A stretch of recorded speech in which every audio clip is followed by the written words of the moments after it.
Hola, buenos días. Bienvenido una vez más a tu canal Sendero Victorioso. El día de hoy estaremos viendo la segunda parte de nuestro capítulo número 27 del libro de Hechos, de sus versículos 13 al 44. La tempestad en el mar. Y soplando una brisa del sur, pareciéndoles que ya tenían lo que deseaban, levaron anclas e iban costeando Creta. Pero no mucho después dio contra la nave un viento huracanado llamado Euroclidón, y siendo arrebatada la nave, y no pudiendo poner proa al viento, nos abandonamos a él y nos dejamos llevar. Y habiendo corrido a sotavento de una pequeña isla llamada Clauda, con dificultad pudimos recoger el esquife, y una vez subido a bordo, usaron de refuerzos para ceñir la nave, y teniendo temor de dar en la sirte, arriaron las velas y quedaron a la deriva.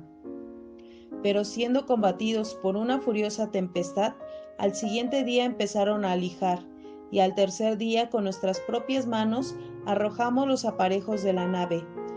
Y no apareciendo ni sol ni estrellas por muchos días, y acosados por una tempestad no pequeña, ya habíamos perdido toda esperanza de salvarnos. Entonces Pablo, como hacía ya mucho que no comíamos, puesto en pie en medio de ellos, dijo: Habría sido por cierto conveniente, oh varones, haberme oído, y no zarpar de Creta tan solo para recibir este perjuicio y pérdida. Pero ahora os exhorto a tener buen ánimo, pues no habrá ninguna pérdida de vida entre vosotros, sino solamente de la nave, porque esta noche ha estado conmigo el ángel del Dios de quien soy y a quien sirvo, diciéndome: Pablo, no temas, es necesario que comparezcas ante César, y aquí Dios te ha concedido todos los que navegan contigo. Por tanto, oh varones, tened buen ánimo, porque yo confío en Dios que será así como se me ha dicho. Con todo, es necesario que demos en alguna isla.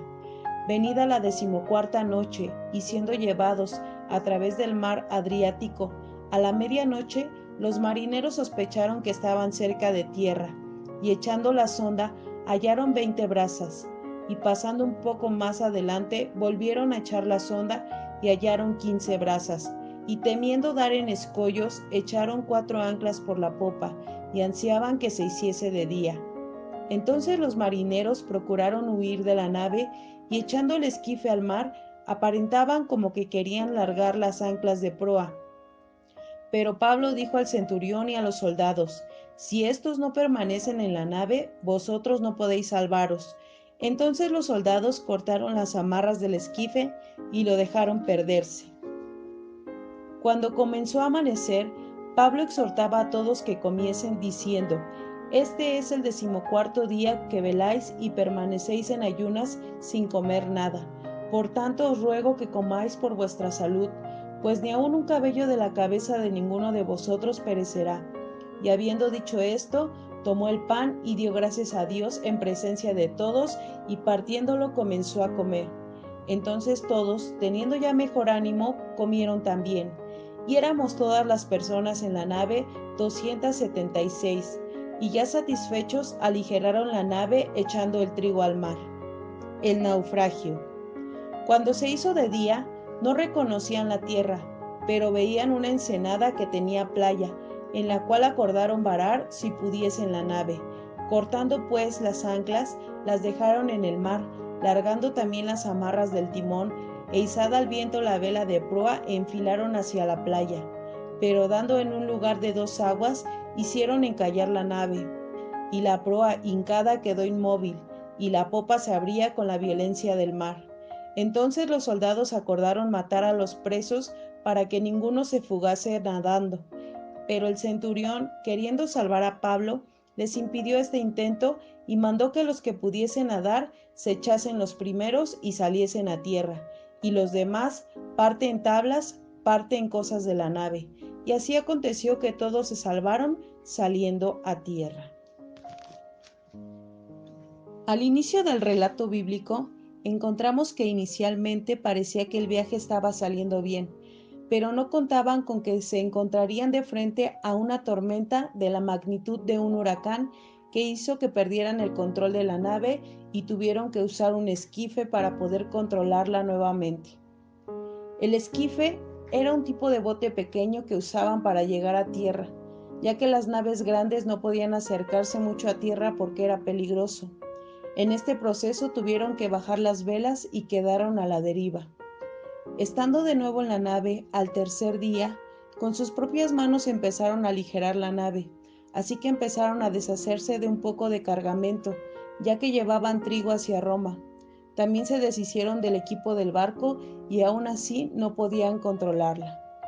La situación empezó a empeorar. En el versículo 20 dice que durante muchos días fueron acosados por una tempestad no pequeña. Imagínate estar a la deriva en medio del mar.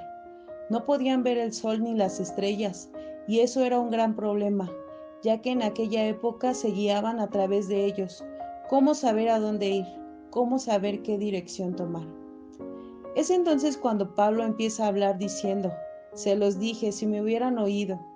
Yo creo que lo que menos quería escuchar la tripulación era un reclamo, pero Pablo tenía una intención en medio de esto de la cual podemos aprender mucho. A través de la vida, tú y yo no estamos exentos de tomar decisiones equivocadas basadas en nuestra aparente experiencia, pero Pablo les muestra a estos 276 pasajeros que aunque ya se habían equivocado, el Dios en el que él confiaba podía ayudarlos. A pesar de iniciar con este reclamo, la intención era darles un mensaje de esperanza que había recibido en la noche por parte de Dios. Les dijo que aunque perderían la nave, ninguna vida se perdería. Era necesario que él compareciera ante César, y que Dios le había concedido que se salvaran todos los que iban con él. Esto quiere decir que Pablo había tenido presente en sus oraciones a los pasajeros del barco, tanto que a través de su oración Dios los guardó como lo había prometido a Pablo. Su salvación no fue inmediata.